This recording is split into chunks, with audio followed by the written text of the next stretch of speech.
নমস্কার, সুদীপ্তা রান্নাঘরে সকলকে স্বাগত। আমি আবারও চলে এসেছি নতুন একটি রেসিপি নিয়ে। নিরামিষ দিনে যখন কিছু স্ন্যাক্স আইটেম খেতে ইচ্ছে হলে কি খাবেন বুঝতে পারেন না, তখন এটি বানিয়ে খেতে পারেন। তো চলুন ভিডিওটি শুরু করা যাক। তো এটা বানানোর জন্য আমি নিয়েছি একটা মিডিয়াম সাইজের আলু, কুড়িয়ে ভালো করে ধুয়ে নিয়েছি, হাফ কাপ বেসন, হাফ কাপ সুজি, কাঁচা লঙ্কা, আদা জিরে বাটা আর পনির ছোটো ছোটো পিস করে কেটে নিয়েছি। তো সবার প্রথমে একটি বড় বাটির মধ্যে আমি দিয়ে দেব কুঁড়ে রাখা আলুটাকে আমি একটা গ্রেটারের সাহায্যে গ্রেট করে খুব ভালো করে ধুয়ে নিয়েছি। এবার দিয়ে দেব সুজি, হাফ কাপ মতো সুজি নিয়েছি, আর দেব বেসনটাও হাফ কাপের থেকে একটু বেশি নিয়েছি, সুজির থেকে একটু পরিমাণে বেশি নিতে হবে। এর মধ্যে এবার দিয়ে দেব কালো জিরে। তো এটি খুব সহজেই খুব তাড়াতাড়ি বাড়িতে তৈরি করা যায়। পেঁয়াজ রসুন ছাড়াও যত সুন্দর পকোড়া তৈরি করা যায়, তো এই ভিডিওটি দেখলে আপনারা বুঝতে পারবেন। তো এবার দিয়ে দিলাম পরিমাণ মতো লবণ, আর দেব পরিমাণ মতো হলুদ, বেটে রাখা আদা জিরে হাফ টিস্পুন, আর দিলাম সামান্য লঙ্কা গুঁড়ো, একটু ঝাল ঝাল ভাবটা আসার জন্য। আর যে লঙ্কাটা আমি নিয়েছিলাম কাঁচা লঙ্কাটা, সেটা কুচি করে দিয়ে দিয়েছি। এবার সব কিছু ভালো করে হাতের সাহায্যে মেখে নেব। প্রথমেই জল দেব না, মাখার পরে যদি জলের প্রয়োজন হয় তখন আমি অল্প অল্প করে জল অ্যাড করব।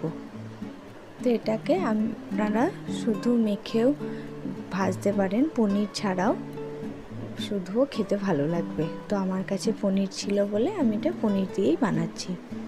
তো দেখলেন তো এটা মনে হচ্ছে অল্প একটু জল লাগবে, তাই আমি একটু জল অ্যাড করে এটাকে মেখে নিচ্ছি।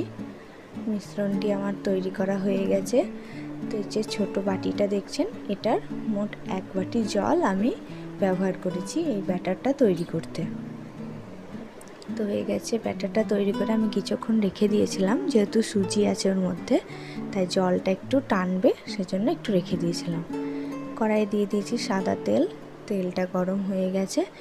এবার আমি এক এক করে পকোড়াগুলো বানিয়ে নেব। তো পনিরটাকে ব্যাটারের মধ্যে আমি ভালো করে মাখিয়ে নিচ্ছি, 2 পিঠই ভালো করে মাখিয়ে নিতে হবে। এবার এটাকে আমি তেলের মধ্যে ছেড়ে দেব, দিয়ে লো ফ্লেমে ভালো করে ভেজে নেব। তো সমস্ত পকোড়াগুলো আমার এখানে দেওয়া হয়ে গেছে। এবার আস্তে আস্তে এগুলোকে ভেজে নেব।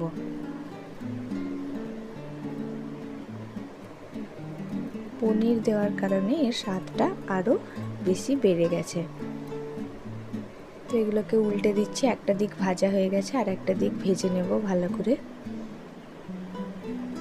বাড়িতে গেস্ট আসলেও আপনারা এটা বানাতে পারেন। তো এখানে সমস্ত পকোড়াগুলো ভাজা হয়ে গেছে। এবার এগুলোকে আমি তুলে প্লেটে সাজিয়ে দেখাচ্ছি। তো দেখলেন তো কি সহজে কি তাড়াতাড়ি তৈরি হয়ে গেল পনির দিয়ে আর সামান্য কয়েকটা উপকরণ দিয়ে কি সুন্দর পকোড়া। তো ভিডিওটি কেমন লাগলো জানাবেন, বাড়িতে অবশ্যই ট্রাই করবেন, লাইক কমেন্ট শেয়ার করবেন, চ্যানেলটিকে সাবস্ক্রাইব করবেন। দেখা হবে অন্য ভিডিওতে। ভালো থাকবেন, সুস্থ থাকবেন। ধন্যবাদ।